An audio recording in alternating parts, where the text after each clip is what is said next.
Hey guys, Ralph here. True Power, Trumpet Fitness. And welcome to another week of trumpet pedagogy. Anyway, gorgeous day here in Connecticut. Oh my God, I can't wait to get out and get on the bike. Can't wait. Anyway, had a great weekend. I hope you did too. You saw the thumbnail. I told you I had some good news about one of our guys coming up, and I saw a video about the other approach, so I want to talk about that. I do have some kettlebell heads coming in kettle heads coming in about 25 minutes or so I got to knock this off. All right, I have not played yet today. I have done a little bit of kettlebell, and I told you, I'm out on the bike, baby. Do a couple hours out on the bike. Can't wait. Anyway, let's go.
Double C's in Arbin.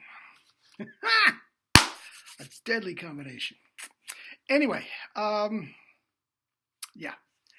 Tale of two trumpet players. It was the best of times, it was the worst of times. That's all I know. Anyway, the good news. One of guys, one of Jerry's guys, and I'm not going to use any of their names, and where they play or anything like that, because both of them do have companies that they work for, and I don't want to get in hot water contractually. I've told you this before, I do not use names. Even very, very rarely will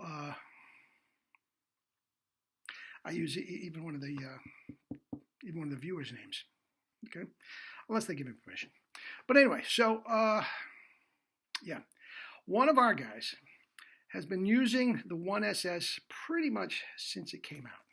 And he is the assistant principal trumpet in a top symphony orchestra. It is not a major, okay, but it is a top one. It's not this little local stuff. It's a top symphony orchestra. And he had been using the 1SS.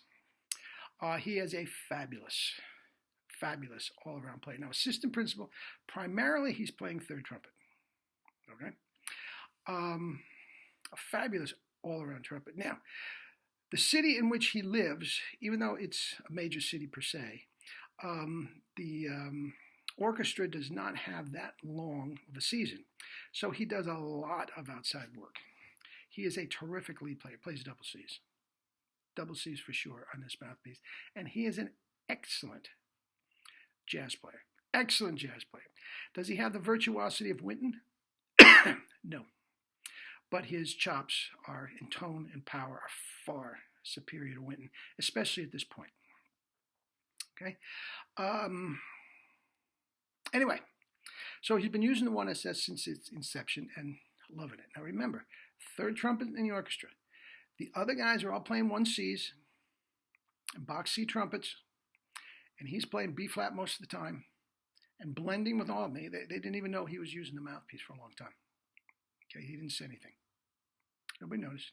Blending easily on third trumpet with a 1SS, and they're playing 1Cs.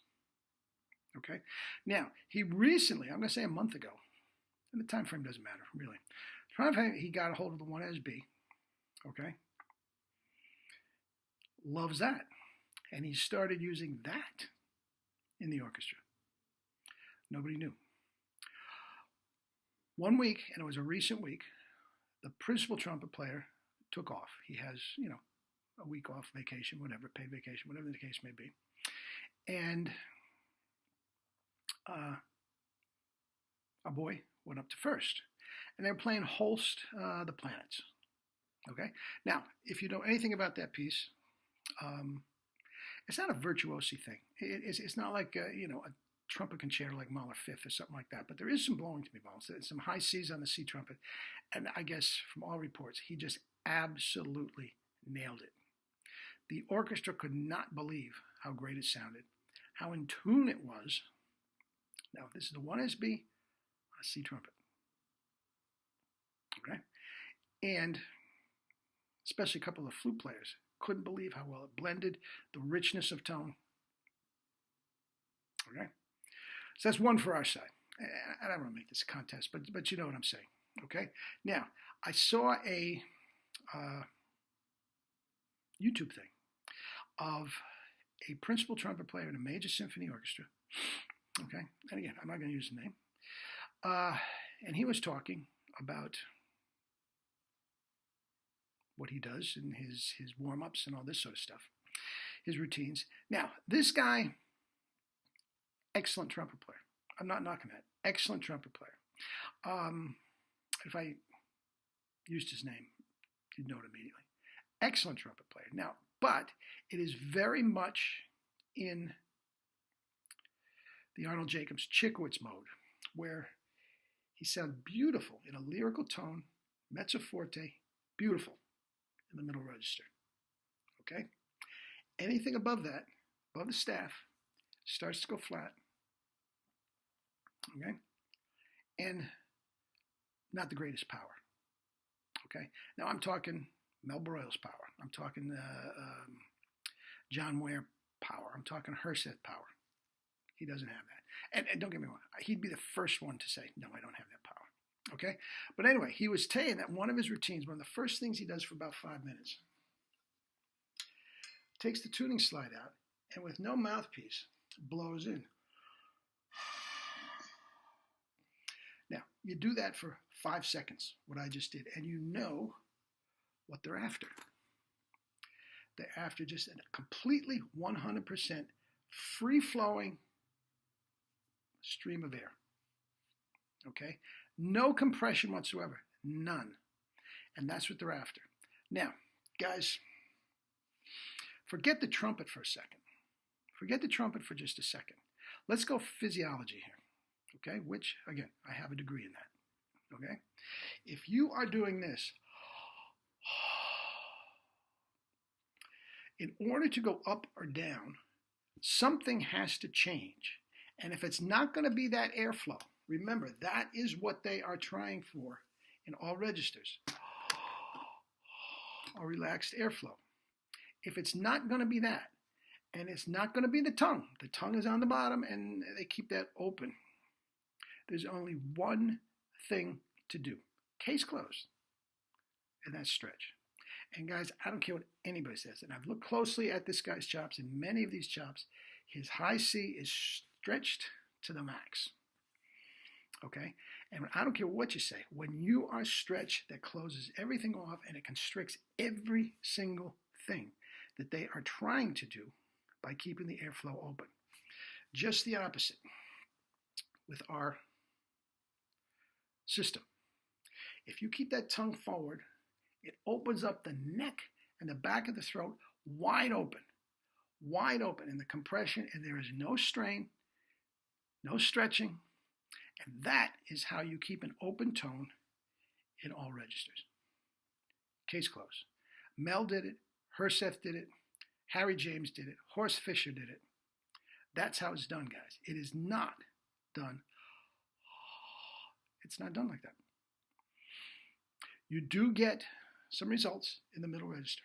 You do get results. And these guys are marvelous. The guys today, marvelous technicians. Okay?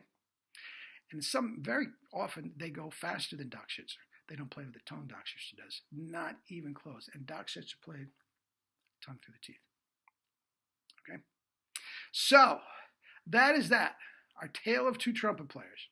Now, this other trumpet player,